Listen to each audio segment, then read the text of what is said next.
¿Por qué una mayoría de personas que no saben nada sobre barcos debería tomar las decisiones de cómo manejarlo? ¿Solamente por el hecho de ser mayoría eso quiere decir que es lo mejor?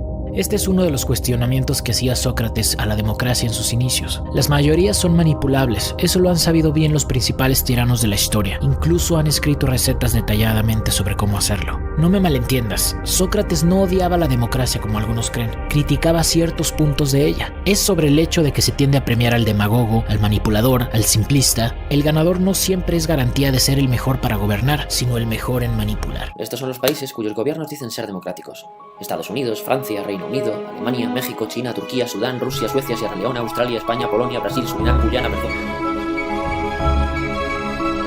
Joder, todos somos democracias, qué bien, ¿no? Vamos a intentarlo de otra manera. Esto es 1984, una novela de ciencia ficción de George Orwell. En ella, un gobierno elimina palabras para controlarnos. Imagina que eliminas del diccionario palabras como guerra, violencia, asesinar y cosas así, pero dejas paz. Cuando en un país no hay paz, ¿qué dirás? No puedes decir que hay guerra, esa palabra no existe. Acabaríamos diciendo que hay menos paz. Llamaríamos al problema con el nombre de la solución. Una auténtica locura. ¿Y si nos está pasando algo parecido? Esto es lo que piensa mi padre, pero vamos, que lo podemos pensar todos. Las elecciones son algo que hemos conquistado. Los políticos son gente preparada. Esta me encanta. El poder está en nosotros, aunque dárnoslo directamente es una locura. El programa electoral es muy importante. Desconfiamos de nuestros políticos. En realidad las elecciones no son una conquista, son un método que ya existía en la Edad Media y que usaron los reyes para no tener que negociar con todo el pueblo. Ese método luego lo conservó una élite, la burguesía. Así que no, la elección no es una conquista del pueblo, es un mecanismo que mantiene una élite porque le interesa. Los políticos no son gente preparada, tienen que pasar por un sistema que les convierte generalmente en mediocres. El poder lo cedemos 100% a los representantes, con lo cual está en ellos. El programa electoral no importa porque les hemos cedido el poder total y pueden hacerlo o no hacerlo. Y la joya de la corona. Aunque desconfiemos de los políticos, usamos un sistema basado en la confianza total, la elección. Rousseau había advertido algo sobre los representantes. Para que una ley sea ley, todos debemos participar en hacerla. Si no la hacemos todos y elegimos representantes para que la hagan, necesitamos mecanismos para que nos hagan caso. Por ejemplo, poder parar en todo momento una ley que no nos guste. Si no creamos esos mecanismos, no tenemos el poder y no hemos elegido representantes, sino jefes. Y se puso muy pesado con esto. Aquí nacen los programas electorales, paquetes de promesas que hacen los partidos. Sin embargo, acuérdate de cómo está hecho el sistema. Por mucha vivienda que te haya prometido, no hay mecanismos para que el representante que elegiste te haga caso.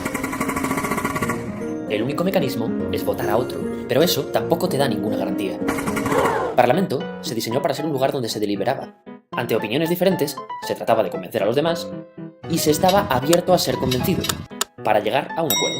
Pero con la llegada de los partidos de masas, se convierte en un simple medidor de poder. Cuantos más votantes tienes, más fácil resulta imponer tus ideas.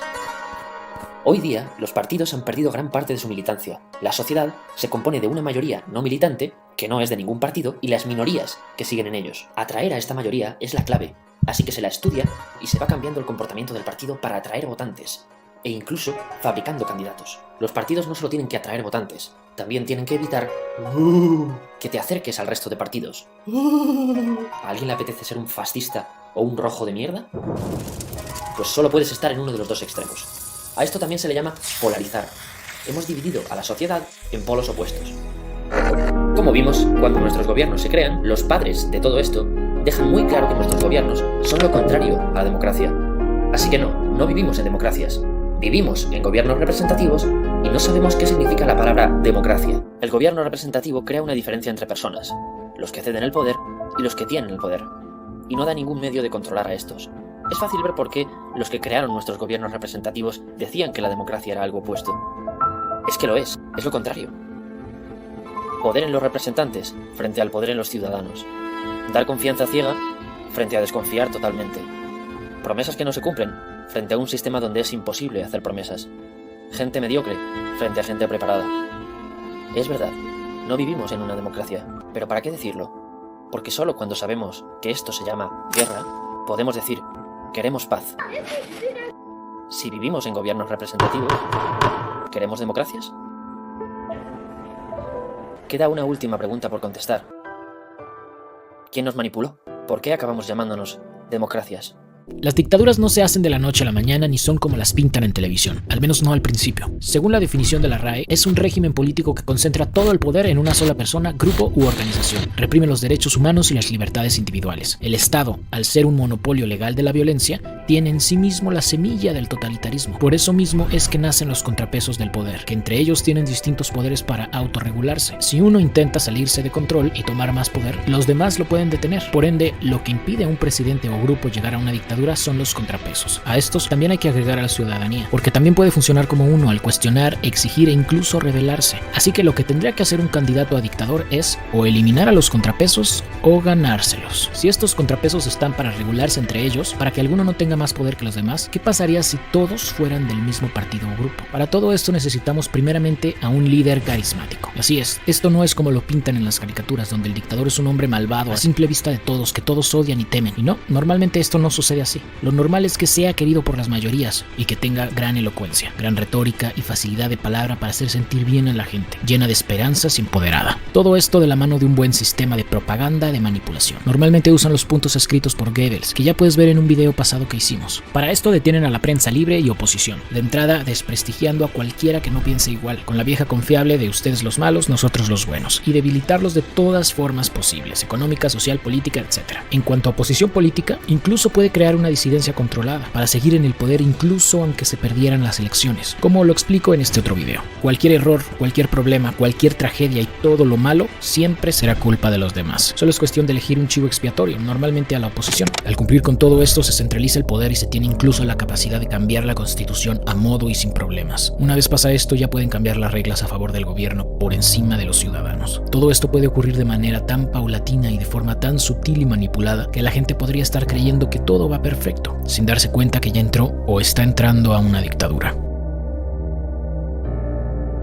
Faltarían varios puntos por mencionar porque después llegarían cosas más extremas como la militarización, eliminación total de contrapesos y oposiciones políticas y libre prensa, donde nadie puede reclamar ni quejarse, donde tienen control sobre cualquier aspecto de la vida de alguien hasta en contra de sus derechos, y pudiendo hacer todo sin consecuencias. Por eso se dice que hay que estudiar la historia para no repetirla, porque hay ciertos indicios que van demostrando que algo está pasando, y tal vez no necesitas leer toda la historia de muchos países, pero cuando algo esté sucediendo, podemos ir a buscar y preguntar, a ver, ¿esto que están implementando hoy ya se ha hecho antes? ¿En dónde y qué resultados tuvo? ¿Y qué es la democracia? Pues es una palabra un tanto ambigua, pero en general significa un gobierno donde las decisiones políticas las toma la mayoría. Y a ver, esto si estás en una clase de 30 personas y tienes que escoger al delegado de turno, pues puede ir muy bien, porque la clase es pequeña y la gente se conoce. Pero con millones de personas, pues lo mismo te mueres un poquillo del asco. Entonces, para solucionar esto, lo que se utiliza es la democracia representativa, donde la gente en vez de votar punto por punto qué cosas quiere, vota a un representante que promete hacer estas cosas y luego este pues les roba el dinero en mayor o menor medida. Estupendo. ¿Y qué tiene de malo la democracia?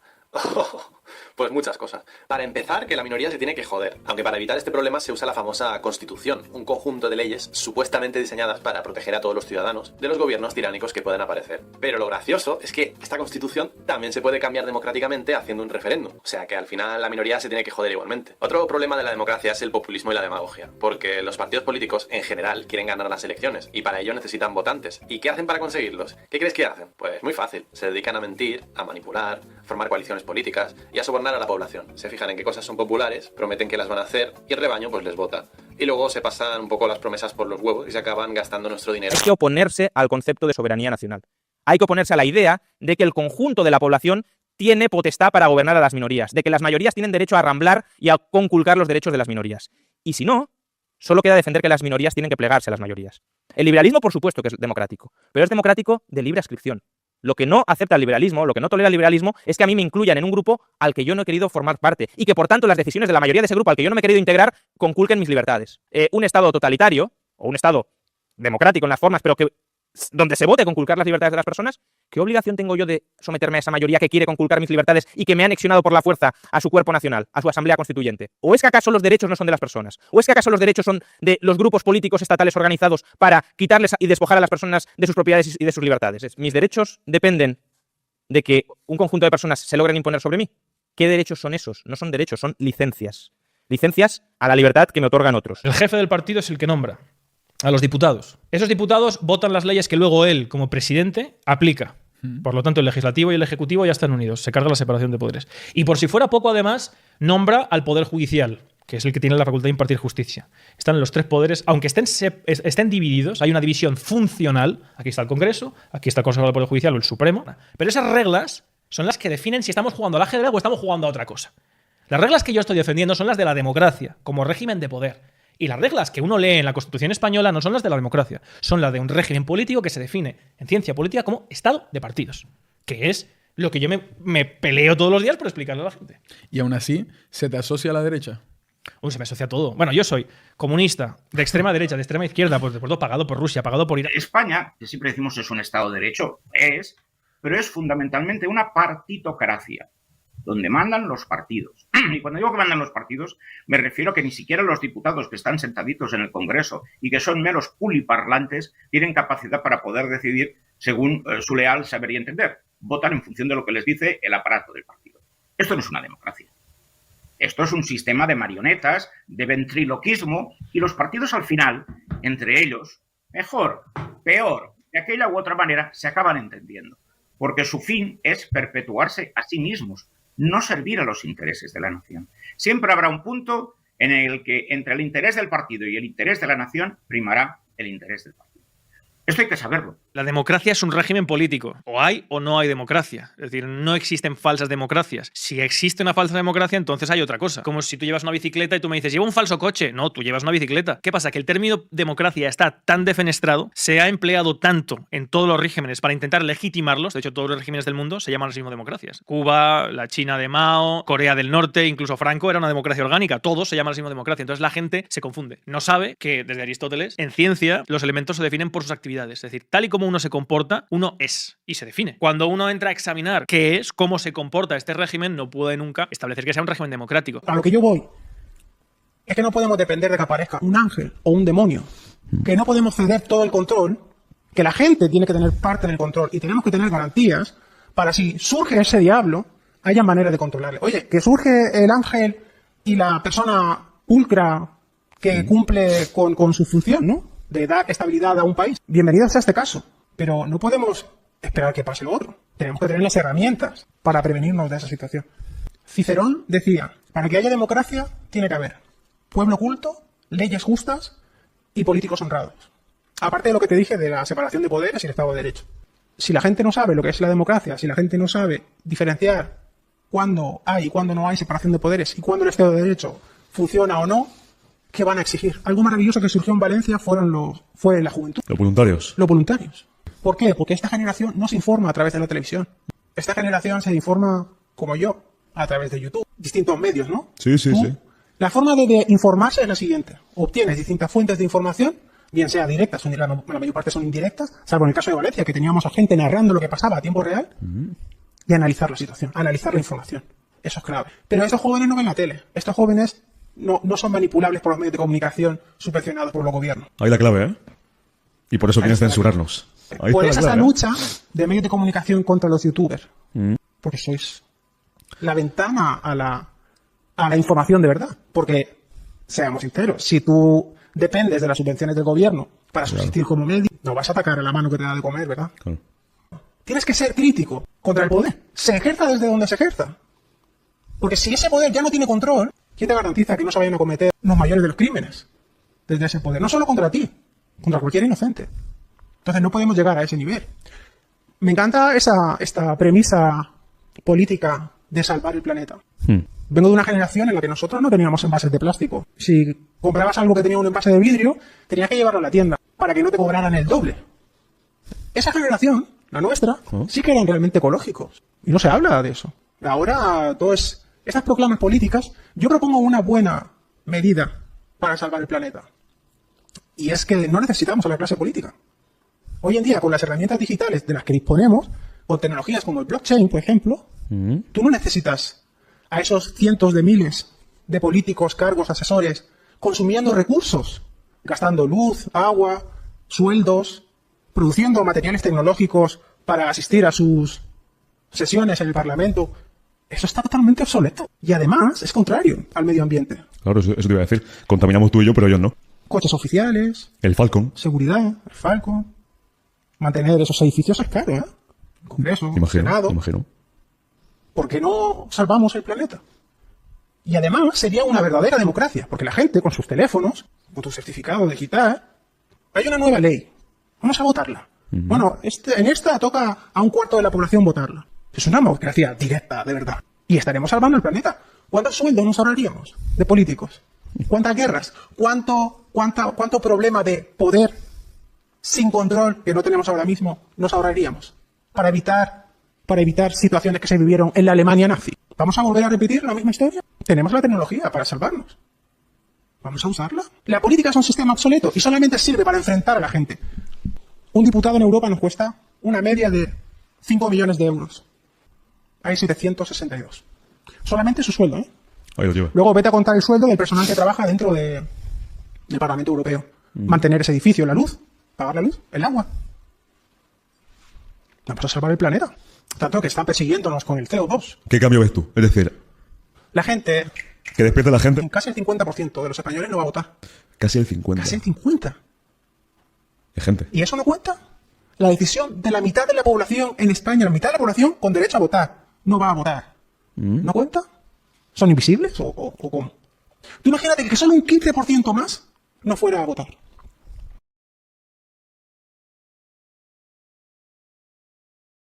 El creador se mantiene firme en sus convicciones. El parásito sigue las opiniones de los demás. El creador piensa, el parásito copia. El creador produce, el parásito saquea.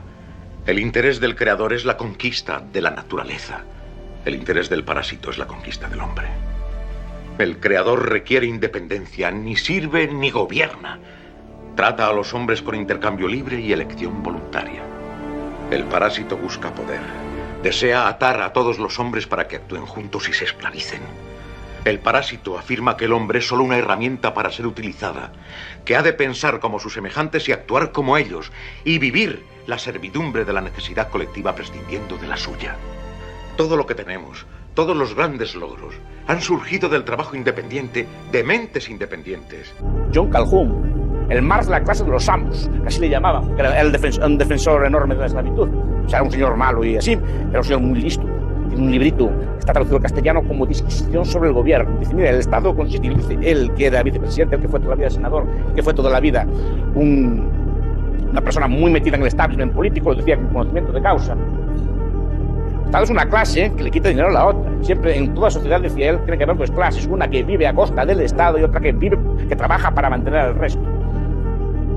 Lo explica muy claramente. Hay ciertas cosas que no todos podemos intentar para saber qué tan difícil es hacerlo, porque de eso se encarga un poder mayor como el Estado. Uno por sí solo no puede experimentar cómo es ayudar a todo un país completo, y pues obviamente sabemos que es algo muy complejo y difícil, y es ahí donde grandes poderes se pueden aprovechar de nuestra ignorancia, hacerlo ver como más complejo o imposible y aprovecharse. Sabemos que la gente está consciente que es algo muy difícil, pero no tiene idea de qué tan difícil es. El ejemplo más reciente y conocido es el de MrBeast, el youtuber más popular. Al ser millonario, decidió pagar con su propio dinero 100 pozos de agua en África. Hizo lo que grandes organizaciones o incluso la ONU no han hecho en mucho tiempo. La ayuda de ellos va a cuentagotas, al mismo tiempo que estos crecen y crecen. Un poco paradójico, ¿no? Incluso terminaron intentando cancelar a MrBeast, acusándolo de que no era correcto que él, siendo blanco, hiciera eso, o que no era legal, entre muchas otras cosas. El atacado fue él. Es un claro ejemplo de que cómo una persona con suficiente dinero intenta hacer lo que la mayoría no puede, y por eso organizaciones viven eternamente sin dar grandes resultados.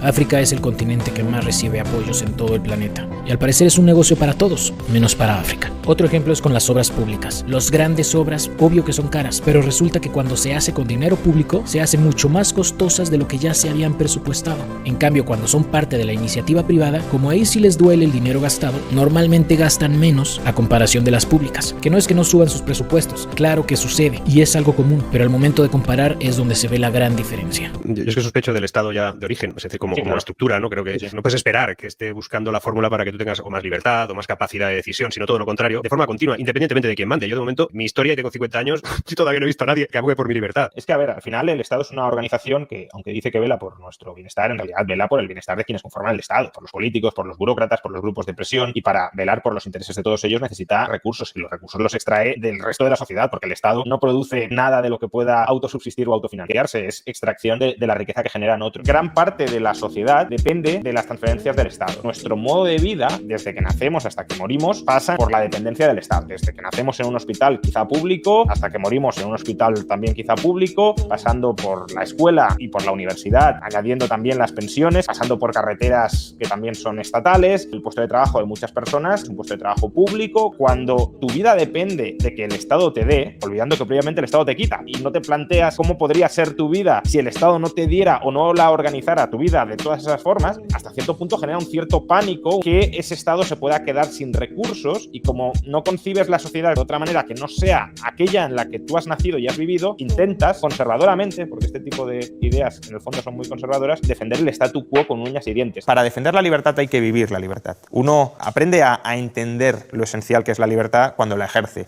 y cuando después de ejercerla se la quitan y nota que le falta algo. Si una persona nunca ha disfrutado de un sistema de enseñanza libre, de un sistema sanitario libre, de un sistema de pensiones libre, si todo eso siempre lo ha copado el Estado y lo ha copado de una manera determinada, pues parece que eso es lo normal y parece que no hay alternativa. Y por eso hay que ir avanzando en dotar de más espacios de libertad en todas esas áreas de la sociedad al ciudadano, y corresponsabilizarle en las decisiones que tome sobre su vida. Libertad y responsabilidad van de la mano, y justamente lo que se está intentando es lo contrario, que cada vez el ciudadano sea menos libre, no sea consciente de que es menos libre, y por tanto de que el Estado cada vez maneje más la vida del ciudadano, y este además tenga que agradecérselo, porque sin el Estado, piensa ese ciudadano al que se le ha anulado la libertad, él no sería nada. Si hubiese algún empresario que se dedicara a ir puerta por puerta a coaccionar a cada familia que le diera dinero, habría una revuelta social contra ese empresario, se le apresaría. En cambio, si ese empresario negocia en algún espacio oscuro con un político y le convence para que, a cambio de lo que sea, coloque en el BOE una subvención en favor de ese empresario, sucede lo mismo. El Estado le quita 1 o 5 euros a cada familia de la población, se la da a ese empresario, pero hoy nadie protesta, hoy nadie se sorprende. ¿Por qué? Porque le otorgamos al Estado hiperlegitimidad para que conculque el derecho. Es decir, el Estado sí es una clase dominante que se ubica por encima, hoy en día, de los derechos de las personas. Y precisamente por eso el liberalismo lo critica. La verdad se impone sola. O sea, solo las mentiras necesitan subvención del gobierno. Las personas que aman el saber, lo primero que hacen es pernoctar enormes sectores de su vida, enormes fragmentos de tiempo, en cosas que no tienen nada que ver con él, ni con sus manías. Si el Estado es el que pone plata en los colegios. Son los contribuyentes los que ponen plata en los colegios, nunca es el Estado. El Estado lo saca de los bolsillos de los contribuyentes. El Estado somos nosotros. No. Tú no te sientes parte del Estado. No. Pero si somos, bueno, si el Estado... El Estado es un aparato burocrático. Usemos una definición famosa de la sociología, Max Weber, que está libre de ser prejuiciado como liberal de ningún tipo. Vale. Max Weber definió el Estado como aquel aparato que concentra el monopolio de la violencia física, así lo definió Max Weber, y que por lo tanto ejerce una dominación sobre nosotros. El Estado no somos nosotros, y de hecho, si fuéramos nosotros, no necesitaríamos una constitución que nos garantice derechos fundamentales frente al Estado, precisamente. Precisamente porque el Estado no somos nosotros, sino que son otros que gobiernan y tienen el monopolio de la violencia en sus manos, es que necesitamos una carta que nos garantice derechos fundamentales, para que no los aplaste. Si fuéramos nosotros, no nos aplastaríamos nuestros propios derechos. El Estado somos todos. Eso me decían cuando yo era pequeño y siguen diciendo. Yo a veces me llevan a Madrid estos señores para hacer tiempo hasta que empieza la cena, es paseo por Madrid. Y entonces veo allí la Moncloa. Veo salen unos señores allí, unos coches muy buenos, van bien vestidos, veo los restaurantes de la zona, veo que entran allí los restaurantes buenos, entran esos señores que yo veo en la televisión y así, los veo que entran y van bien vestidos, con señoras guapas y así van todos, todo el mundo hace mucha pretensión. Y al mismo tiempo veo gente durmiendo en los bancos, que veo que esos señores viven en palacios, los gobernantes españoles viven en palacios, Palacio de la Moncloa, Palacio de Santa Cruz, son casas grandes, palacios, el Palacio de Oriente, un Palacio de Valencia, un Palacio de Palacio, con muchos criados y comida buena y cocineros y cosas así. Y ellos los veo que viven esas cosas y veo a los señores durmiendo en la calle. Somos todos. O hay unos que viven bien a costa de los otros. Cuando preguntábamos dónde venían los niños, nos contaban que era una cigüeña nos trajo de París o así. Sí, sí, sí. Además, en mi caso, reforzaba el relato, porque la caja de ahorros tenía una cigüeña allí en la libreta, entonces todo, yo veía que todo cigüeñas allí y cosas así, entonces veía que cuando yo era pequeño pensaba que era así, después descubres que no es así. Pero claro, el cuento de la cigüeña, de que el Estado no hace un contrato, cosas así, es un cuento que se le cuenta a los niños, pero también se le cuenta a los universitarios. Y nunca se deja de contar. Cuando hace tiempo que se sabe que no fue así. Que nunca hubo ningún contrato, ni nada así por el estilo. Y es lo que digo yo, mira, ¿por qué no le explicas a la gente de dónde vienen los niños de verdad? No, pues ¿dónde viene el Estado de verdad?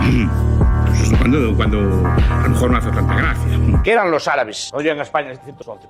Una banda de bandidos, conquistan el territorio, al jefe del bandido le llaman rey, a los amigos del bandido, como su cosa, le llaman duques, califas o lo que sea. Bien. ¿Qué eran los godos? ¿Qué eran los vándalos? ¿Qué eran los ostrogodos? ¿Qué eran los suevos? ¿Qué eran los francos? ¿Por qué Francia se llama Francia y no Galia, que es como tiene que llamarse? ¿Por qué? ¿Qué eran los francos? Una tribu de vándalos, una tribu de bandidos, que llega desde el este de Europa, aprovechando que el Imperio Romano está en decadencia, conquistan el territorio, al jefe que le llaman, el viejo Clovis, rey, a sus amiguitos, conde, duque, marqués, lo que sea así por el estilo, y ponen a la población a trabajar para ellos. Y esto es un proceso continuo. Los españoles llegan a América, ¿qué pasa? ¿Cuál es el proceso? Banda de bandidos, conquistan territorios y se ponen ellos de jefes. Básicamente el proceso es siempre el mismo. Colonialismo es común a todos los pueblos de la tierra. Esta es la teoría predatoria del Estado. Entonces la teoría predatoria del Estado dice, el Estado nace de la violencia. Usa esa violencia para extraer recursos. Lo que llamaban los antiguos es banda de bandidos organizada que le quita recursos al resto. Otra pregunta que hago, ¿y quién nos defiende del Estado si es un monopolista? La grande matanza del siglo fue de gente por sus estados, no entre estados. Los estados sí que mataron bastante, pero la matanza más grande que dicen que es la de los chinos, de Mao, fue de Mao contra su pueblo. Las matanzas de Stalin fueron de Stalin contra su pueblo. Toda mucha gente, no hablemos de armenios y de otro tipo de gente, matadas por supuestamente el Estado, tan bonito, tan bueno, así como un corderito. Con su rentita sin inserción. Ese corderito pues mató, como decía antes, mató mucha gente. Como no hay instrumentos para que los ciudadanos lleven a la política sus necesidades, los políticos, eso es característico de una oligarquía, le dicen a los ciudadanos cuáles son sus necesidades. No, tus necesidades es vivir en un país con lenguaje inclusivo. Claro. No, tú vives en un país machista, vives en un país racista. No, vives en un país que... El estatismo es el problema. Que cuando te das cuenta de cuál es la fuente del progreso, la fuente del progreso son las empresas, son los autónomos, es la cooperación libre entre individuos libres. El Estado, sea un Estado comunista o socialista, un Estado fascista o de derecha, me da igual, el Estado simplemente o facilita o frena, no puede hacer otra cosa. Y claro, la capacidad de presentarse, de frenar algo y presentarse como la solución a lo que ha frenado es muy típica del Estado. Entonces, el liberalismo... Yo empiezo a leer sobre liberalismo, pues aproximadamente ya terminada la carrera, ya trabajando, bueno, pero muchos años, y empiezo a leer y digo, espérate, es que esto es lo que tiene sentido. El propio marco institucional muchas veces favorece esa corrupción y sobre todo el intervencionismo, sobre todo el gasto público. Cuanto más gasto público hay, más capacidad de corrupción hay. De ahí, por ejemplo, que si no eliminamos eso, no vamos a eliminar la corrupción nunca. Si no reducimos el gasto público, no vamos a eliminar la corrupción nunca. Y si no eliminamos el intervencionismo y el exceso de normas, no vamos a eliminar la corrupción nunca, por muy virtuosos, justos y benéficos que sean los políticos. Uno estudia ciencia política, como estudié yo también, como estudiaron mis compañeros, y ¿qué nos enseña? ¿Cómo manipular un sistema electoral? Es así, lo que estudiamos allí, cómo manipular un sistema electoral, o cómo manipular unas elecciones. Le llamamos mercadotecnia. O le llamamos comunicación política. Lo que está diciendo es cómo manipular unas elecciones, usando los instintos, usando la gente, manipulándola para que gane. Pero eso es lo que estudiamos. Estudiamos economía, la macro. ¿No? Estudiamos a Keynes, la cruz de Keynes, las curvas y a Schelemi, a Patinkin. ¿No? Estudiamos a todos los teóricos del... las curvas y a Schelemi, la curva de Phillips. Estudiamos... ¿Y qué es eso?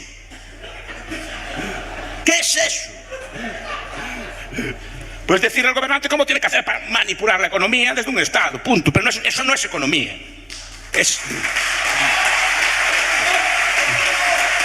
¿Cómo es posible que aguantemos esto, no? Lo que estamos viviendo es una auténtica esclavitud en el siglo XXI. El Estado, en las democracias actualmente occidentales, con alguna excepción, uno piensa, bueno, en países como Suiza, de este estilo, ¿no?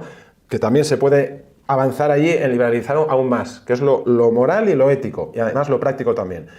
Pero en el resto, los ciudadanos del común somos unos esclavos del Estado, y contentos de serlo. Eso es lo primero que hay que hacer. Porque el político vive de los impuestos de los ciudadanos y de pedir deuda. Así es. Porque hay quien cree que de verdad nos lo dan los políticos. Los políticos no te dan nada. Esa es la cuestión. Como mucho esperamos que gestionen bien nuestro propio dinero y el dinero que piden. Esa es la cuestión. Eso es otra batalla cultural que a nosotros nos encanta. No existe nada gratis. O sea, cuando a ti el Estado te da algo gratis, o te lo ha quitado a ti o se lo ha quitado a otro. O sea, no existe nada gratis. La riqueza la crean las personas. La idea de que el Estado te da más de lo que tú pagas es una mentira de tal calibre. Claro, porque tú dices, el Estado da a los ciudadanos mucho más de lo que pagan en impuestos. Oye, qué cosa, ¿no? Esto del Estado, que son los reyes, negocio. Que son los Reyes Magos. Qué negocio, ¿no? Ah, espera un momento, ajústalo por la acumulación de deuda. Ah, y resulta que es que, claro, lo que me ha dado no solamente no me lo ha dado, sino que lo debo. Es decir, al Estado siempre se le paga por adelantado. Siempre se le paga por adelantado. Entonces, y el Estado no produce nada. El Estado solamente puede hacer, lo único que puede hacer es administrar recursos relativamente escasos y facilitar la creación de riqueza. En el momento en el que el Estado, en vez de convertirse en un administrador de recursos escasos y prudente, que facilita la creación de riqueza, se convierte en un destructor de la creación de riqueza y en un freno a la creación de riqueza, y además no es un administrador, sino que es la lista de los Reyes Magos de un burócrata, tienes garantizado que te van a destruir el poder adquisitivo de tu salario y de tus ahorros. Además, yo creo que ahora mismo en España estamos en un punto en el cual la gente joven, sobre todo, ve ciertos problemas de no encuentro trabajo, cobro poco, nadie me contrata, y es como que nadie quiere ver el verdadero problema, y es no tienes un mercado laboral flexible en el cual te pueden contratar sin ningún riesgo, hay unos costes laborales altísimos, y todo el mundo mira al empresario. El empresario es malo, el empresario no quiere que la gente joven tenga salarios dignos, y ese tipo de relatos que ahora incluso llega al punto de que sale Yolanda Díaz diciendo que los del IBEX 35 cobran 150 veces más que sus empleados, que tienen que cobrar menos. O sea, yo creo que estamos entrando en unas situaciones que son casi de república bananera. Bueno, es que lo son. Y además todos esos mensajes no se hacen por... los mensajes de Yolanda Díaz y todos los líderes de la ultraizquierda no se hacen por... Muchas veces la gente piensa que los hacen por falta de conocimiento o por irresponsabilidad. No. Los hacen con un objetivo absolutamente claro, que es siempre el de la división y la introducción de la envidia y el odio. Siempre. How do we build roads, sanitation facilities, hospitals, schools? If the government is not permitted to force, if you will, by vote, taxation, use your word, we have to depend upon the trickle-down theory, upon the noblesse oblige, the largesse. I will answer you by asking you a question. Who pays for all those things? All of us pay for these things. When you admit that you want to take money by force from someone and ask me how are we going to build hospitals or roads, you admit that someone is producing the money, the wealth, that will make those roads possible. Now you have no right to tell the man who produced the wealth in what way you want him to spend it. If you need his money, you can obtain it only by his voluntary consent. And you believe in the eventual goodwill of all human beings, or at least that top echelon of human beings, whom you believe will give willingly. No goodwill is necessary, only self-interest. I believe in private roads, private post offices, private schools. When industry breaks down momentarily, and there is unemployment, mass unemployment, we should not be permitted to get unemployment insurance. Social security we do not need. Will depend upon the self-interest of these enlightened industrialists whom you so admire to take care of things when the economy needs a little lubrication and there are millions of people out of work. Study economics. A free economy will not break down. All depressions are caused by government interference. And the cure is always offered so far to take more of the poisons that cause the disaster. Depressions are not a result of a free economy.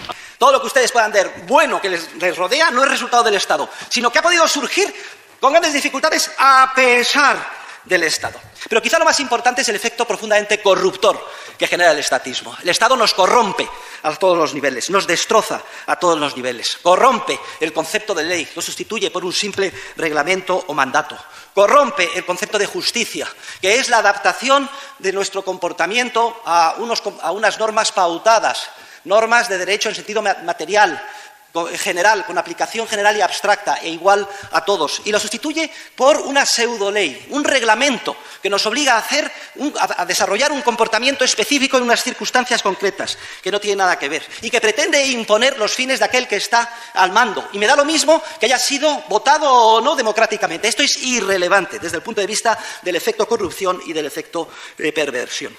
Pero, ¿qué les voy a decir que ustedes no conozcan? Si es que coge uno, abre la prensa todos los días y parece que todo esto es una enfermedad moral y que nuestros líderes, por ejemplo, el rey Felipe VI, no, es que necesitamos volver a la moralidad. Yerran gravemente en el diagnóstico del problema. No se trata en que de pronto todos hayamos dejado de ser morales. Es que resulta que el sistema basado en el Estado corrompe nuestro comportamiento de manera sistemática. Y que no me diga alguien, pero ¿qué dice usted, profesor Huerta de Soto? Que el estatismo es teóricamente imposible, pero no vivimos con un Estado. No están prosperando las sociedades.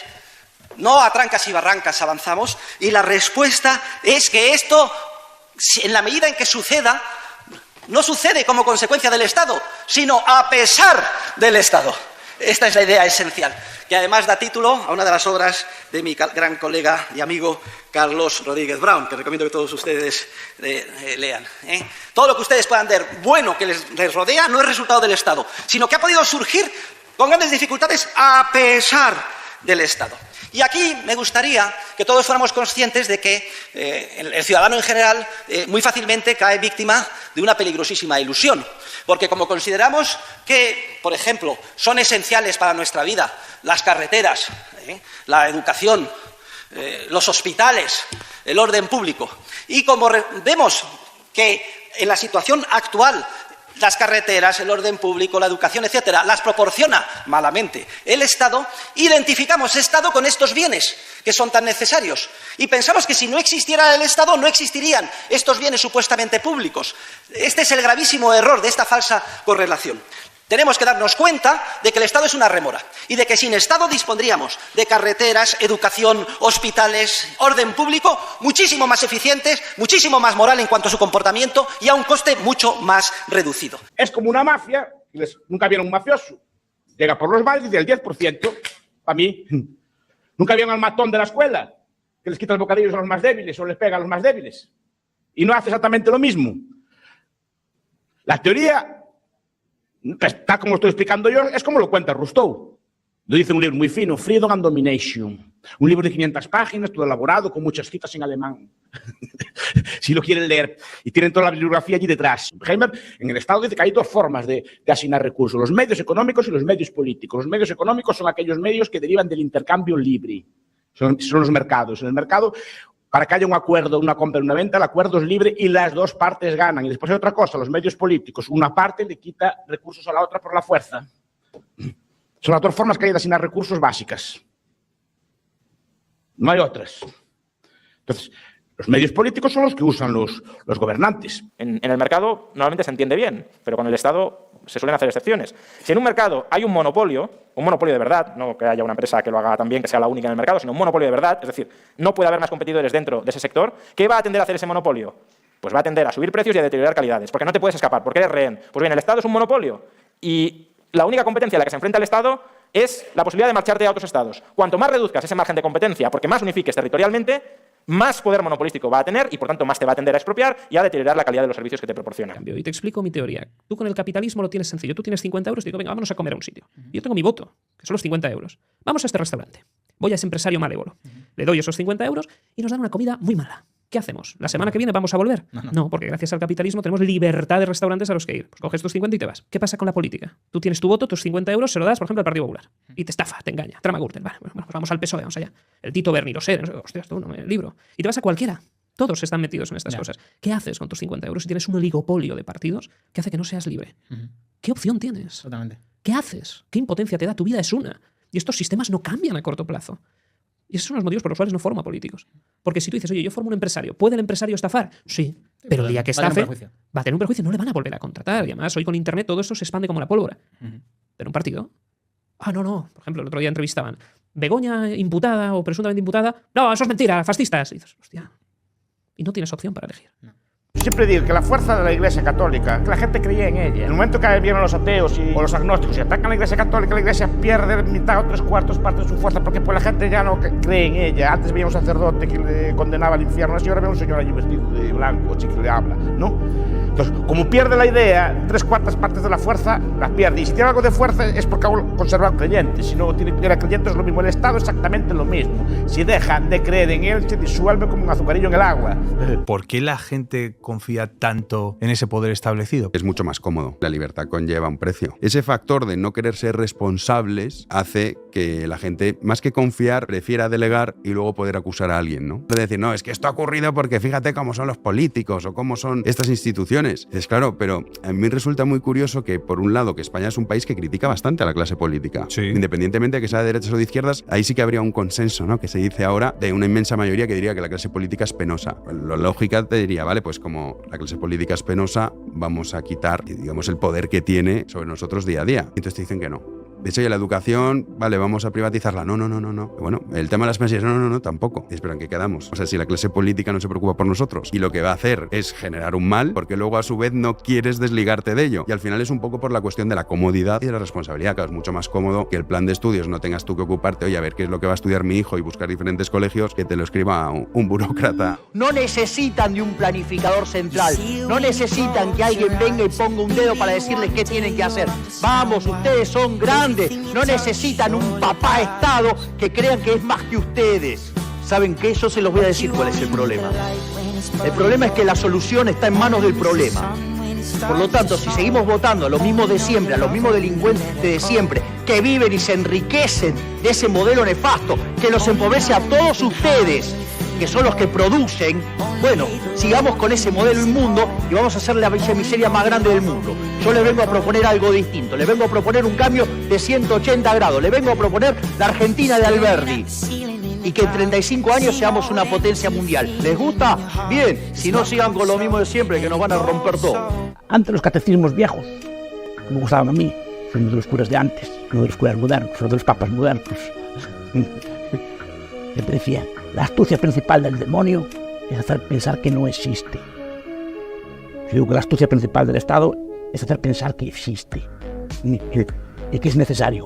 Yo digo que no es necesario y no existe. Si empezamos por esto, la mitad de la fuerza se le va, pero hay que creerlo.